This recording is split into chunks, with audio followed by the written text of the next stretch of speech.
SIP can make you rich. SIP के बहुत benefits हैं।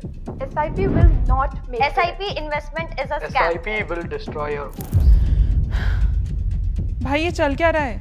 कभी इन्फ्लुएंसर्स कहते हैं कि SIP जल्दी शुरू करो और करोड़पति बन जाओ, कभी कहते हैं कि SIP won't make me rich। तो करना क्या है? यहाँ तो हर कुछ समय बाद ट्रेंड चेंज हो रहा है, तो ट्रेंड फॉलो क्यों करते हो? ट्रूथ को करो ना। हम एंजल वन मार्केट्स में तो वही करते हैं। हम ट्रूथ दिखाते हैं ताकि लोग अपने पैसों का डिसीजन ट्रेंड के भरोसे ना ले। और आज इस वीडियो में हम SIP का ट्रूथ जानेंगे। याद है मार्च 2020 का समय? वो समय था और आज का समय कितना कुछ बदल गया ना। उस समय भी इन्फ्लुएंसर्स की सुनकर कई लोगों ने इन्वेस्ट करना शुरू किया, SIP करना शुरू किया। ऐसे फेसेस जो हमने पहले कभी देखे ही नहीं थे, उनसे हम अपने पैसे बढ़ाने के तरीके सीख रहे थे। और ये स्टोरी का हीरो निकल कर आया SIP, सिस्टमैटिक इन्वेस्टमेंट प्लान। इन्हीं 5 सालों की जो मैंने बात की है, उसमें SIP कंट्रीब्यूशन ऑलमोस्ट 3 गुना बढ़ा। लाखों इंडियंस के लिए SIP अब सिर्फ इन्वेस्टमेंट का तरीका नहीं, बल्कि सबसे बड़ा ट्रस्टेड और पॉपुलर रास्ता बन चुका है अपनी वेल्थ क्रिएट करने का। पर आज मैं यहाँ आपको एक डार्क रियलिटी बताने आई हूँ। जिस हिसाब से आप चल रहे हो, SIPs आपको रिच नहीं बनाएंगी। आपको पता ही नहीं चल रहा, लेकिन आपकी ये कुछ गलतियां आपको अपना कॉर्पस बनाने के सपने से बहुत दूर कर रही है। मैं हूं आपकी होस्ट स्वाति और मैं ये स्टेटमेंट को डेटा बैक्ड रीजंस के साथ प्रूव करूंगी। हम आज वो 7 रीजंस जानेंगे जो आपको आपके रिच बनने के सपने से दूर ले जा रहे हैं। Let's get started. Reason 1, the impatience penalty. SIP fail होने का सबसे बड़ा रीजन पता है क्या है? मार्केट या फंड की गलती नहीं है, बल्कि हमारा अपना ह्यूमन नेचर है। As Kalpen Parekh, MD of DSP Mutual Fund, wisely stated, markets fluctuate and so does human nature. उन्होंने बताया कि उनके एक फंड ने 27 साल कंप्लीट किए और इन्वेस्टर्स का पैसा 100 टाइम्स तक मल्टीप्लाई हो गया। लेकिन गेस करो, सिर्फ 23 इन्वेस्टर्स ने पूरे 27 साल अपना पैसा फंड में रखा और विड्रॉ नहीं किया। Not just him, even AMFI fact book भी यही कहता है। बहुत सारी SIP इन्वेस्टमेंट्स बहुत जल्दी विड्रॉ हो जाती हैं। FY25 के AMFI एनुअल रिपोर्ट के नंबर्स देखो। मार्च 2025 तक डायरेक्ट प्लान्स में 30% SIP एसेट्स 1 साल से कम पीरियड के लिए होल्ड किए गए और सिर्फ 19% एसेट्स 5 साल से ज्यादा होल्ड हुए। वही रेगुलर प्लान्स में थोड़ा बेटर, लेकिन फिर भी सिर्फ 33 एसेट्स 5 साल से ज्यादा होल्ड हुए।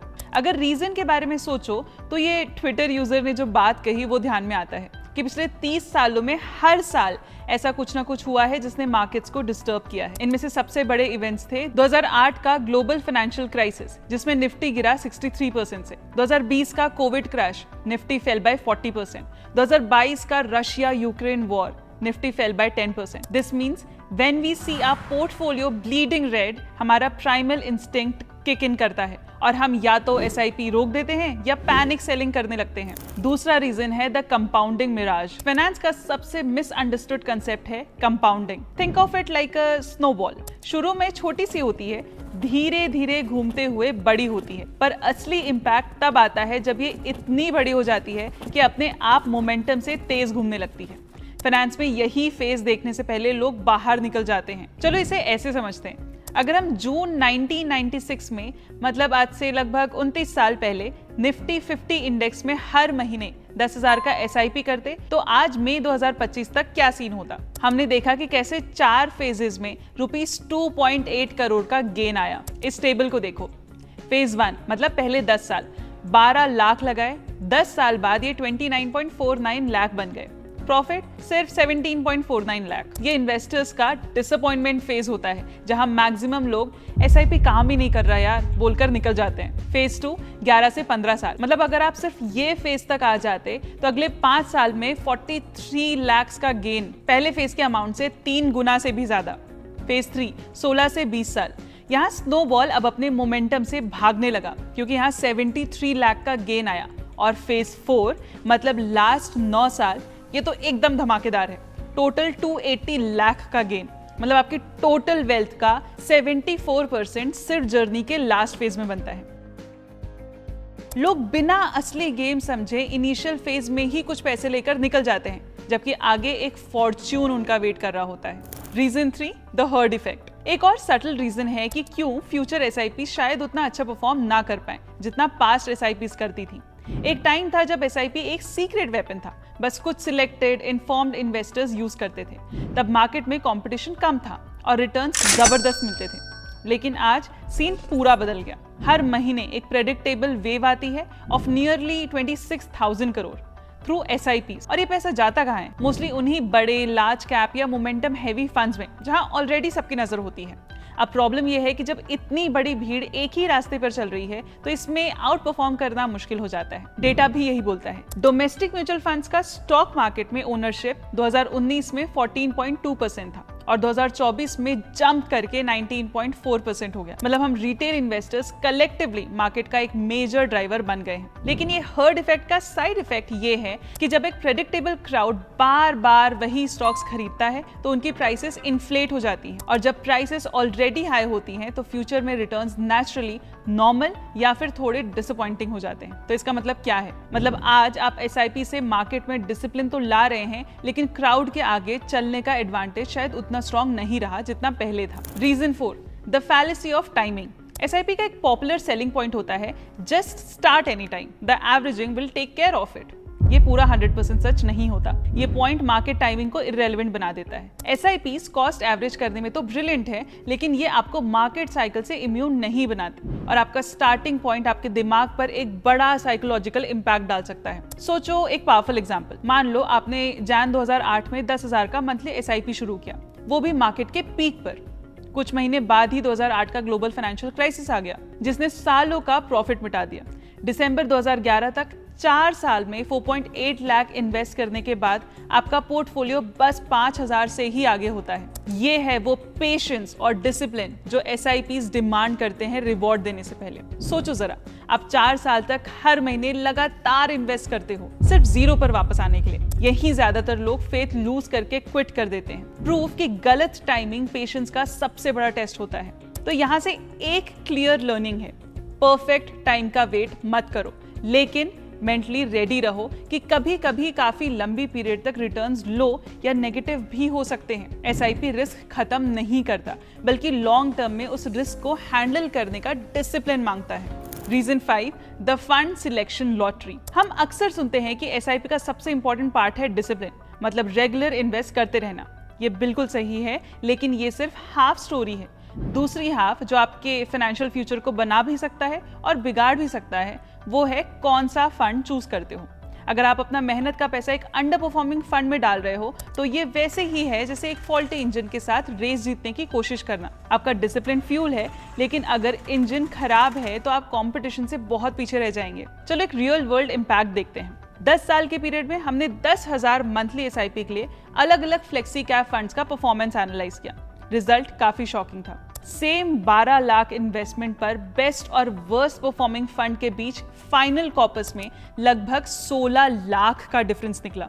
दूसरे शब्दों में गुड फंड ने बैड फंड के कंपैरिजन में 80% ज्यादा वेल्थ जनरेट की सिर्फ अपने बेटर परफॉर्मेंस की वजह से। ये प्रूफ है कि SIP आपको सही हैबिट बनाता है, लेकिन कौन सा SIP चूज करते हो ये एक ऐसा डिसीजन है जो आपको कई लाखों का फायदा या नुकसान करवा सकता है। अगर आप कंसिस्टेंटली अंडर परफॉर्मिंग फंड में डिसिप्लिन हैबिट फॉलो करोगे तो आउटकम काफी डिसअपॉइंटिंग होगा। इससे बचने के लिए या तो इंडेक्स फंड्स में इन्वेस्ट कर सकते हो या फिर एक्टिवली मैनेज फंड्स चूज करते टाइम पैरामीटर्स जैसे Jensen's alpha, Sortino ratio, Treynor ratio, fund manager की performance, Sharpe ratio etcetera check कर सकते हो। Reason 6, the inflation illusion. SIPs का एक बड़ा साइकोलॉजिकल ट्रैप ये है कि हम फ्यूचर में एक बड़ा नंबर देख के खुश हो जाते हैं बिना ये समझे कि उसकी रियल वर्ल्ड वैल्यू क्या होगी। SIP कैलकुलेटर्स बड़ी इजीली दिखाते हैं कि कैसे छोटी सी इन्वेस्टमेंट एक ह्यूज कॉर्पस में बदल सकती है। जैसे 5,000 का मंथली SIP अगर 30 साल के लिए करो और 12% का एक्सपेक्टेड रिटर्न लो तो ये एक जॉ ड्रॉपिंग 1.76 करोड़ बन सकता है। सुनने में बढ़िया लगता है लाइफ सेट हो गई, लेकिन यहाँ आता है एक साइलेंट वेल्थ किलर, इन्फ्लेशन। वो 1.76 करोड़ फ्यूचर में उतना पावरफुल नहीं होगा जितना आज है। अगर 6% इन्फ्लेशन मान लो तो उसकी आज के टर्म्स में वैल्यू सिर्फ लगभग 30.72 लाख बनती है। आज का 1.76 करोड़ शायद इंडिया में कुछ लोगों के लिए रिटायरमेंट के लिए काफी हो, लेकिन 30.72 लाख डेफिनेटली नहीं होगा। इसलिए रिटायरमेंट कॉर्पस डिसाइड करते वक्त हमेशा उसका प्रेजेंट वैल्यू कैलकुलेट करके ही डिसाइड करो कि कितना इन्वेस्ट करना है। Last reason, the static SIP trap. Set it and forget it. ये वाली SIP एडवाइस डिसिप्लिन बनाने के लिए तो ग्रेट है, लेकिन इसके अंदर एक हिडन ट्रैप है, अपनी इन्वेस्टमेंट अमाउंट बढ़ाने का भूल जाना जब आपकी इनकम बढ़ रही हो। 20-30 साल के करियर में प्रमोशंस और हाइक्स के साथ सैलरी काफी इंक्रीज होती है। एक 10,000 का SIP जो शुरुआत में आपकी सैलरी का 20% था, 10 साल बाद सिर्फ 2% बन सकता है। अगर आपकी इन्वेस्टमेंट आपकी इनकम के साथ ग्रो नहीं करती तो आप अपने पोटेंशियल वेल्थ का बड़ा हिस्सा छोड़ देते हो। यहीं पे आता है स्टेप अप SIP। हर साल अपना SIP अमाउंट थोड़ा सा, जैसे 10% बढ़ाकर आप अपना फाइनल कॉर्पस ड्रामेटिकली बूस्ट कर सकते हो। चलो कंपेयर करते हैं।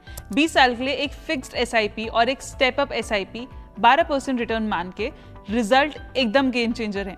सिर्फ 10% एनुअल इंक्रीज करके आपका फाइनल कॉर्पस फिक्स्ड SIP का कंपैरिजन में डबल से ज्यादा हो जाता है, 1 करोड़ से सीधा लगभग 2 करोड़ तक। हाँ, समय के साथ आप ज्यादा इन्वेस्ट करते हो, लेकिन वही तो पॉइंट है। स्टेप अप SIP इंश्योर करता है कि आपका सेविंग्स रेट आपकी इनकम ग्रोथ के साथ पेस में रहे। एक स्टैटिक SIP एक ट्रैप है जो आपकी ग्रोइंग फाइनेंशियल कैपेसिटी का फायदा नहीं उठाता, और रिजल्ट में आपने लाइफ भर डिसिप्लिन से इन्वेस्ट किया होता है, लेकिन गोल्स से फिर भी दूर रह जाते हो। अब आप बोलोगे कि रीजंस बता दिए, हमें गलतियां भी पता चल गई, पर अब सुधारे कैसे? आंसर कोई सीक्रेट फंड या कॉम्प्लेक्स स्ट्रैटेजी नहीं है, बल्कि एक रैडिकल माइंडसेट और अप्रोच शिफ्ट है। ये है सिंपल 3 स्टेप स्ट्रैटेजी जो आपके लिए SIP को एक्चुअली काम करने में लगाएगी। पहला, 20-30 ईयर मैराथन को कमिट करो। अपने SIP रिटर्न्स हर महीने चेक करना बंद करो। एक्सेप्ट करो कि रियल लाइफ चेंजिंग वेल्थ 15-20 साल के टाइम फ्रेम में ही बनती है। पहले 10 साल सिर्फ फाउंडेशन होते हैं। SIP को मार्केट टाइमिंग के इन्वेस्टमेंट की तरह मत देखो, बल्कि एक लॉन्ग टर्म डिसिप्लिन प्रोग्राम समझो जो आपके बड़े फाइनेंशियल गोल्स अचीव करने के लिए बने हैं। दूसरा, रेड कलर से प्यार करना सीखो। अपने दिमाग को अपने इंस्टिंक्ट के ऑपोजिट रिएक्ट करना ट्रेन करो। एक्सपर्ट्स कहते हैं कि रियल विनर वो होता है जो मार्केट रेड में होने पर ज्यादा यूनिट्स खरीदता है। मार्केट क्रैश आपके SIP के लिए थ्रेट नहीं, बल्कि डिस्काउंट है, एक गोल्डन चांस जो आपके डिसिप्लिन इन्वेस्टमेंट को और तेज ग्रोथ देता है by buying assets on sale. Third, expectations manage करो।